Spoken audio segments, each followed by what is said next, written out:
lo vou punto e nos Kiko é governante na Kuta 30 lo hace diferente de lo que passa nos últimos 40 anos. E como contesta da? Bom, uno está botando trabalhar com o grêmio, não. Hobby mais cerca.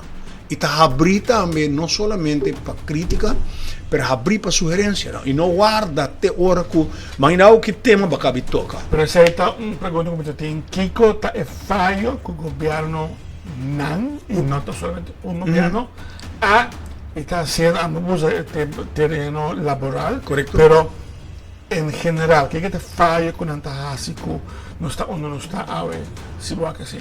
Isso é o último, onde corretamente demo análise, demo meio de prensa, notícia clara, vai dizer, hey, tremendo, nós decidimos de dia para outro, com 20 e pico mil pessoas que estão trabalhando, não devem pagar loonbelasting e inkomstenbelasting.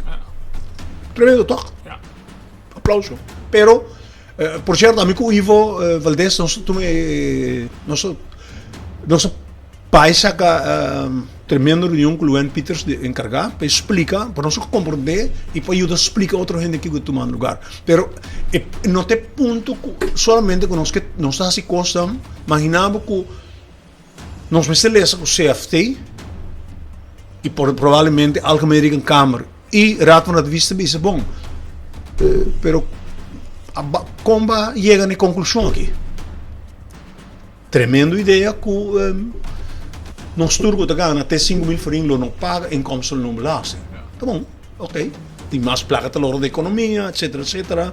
Pero, ok. pero agora tá com lo não tá mais melhor se vai não consultar, se não explicar adiantar.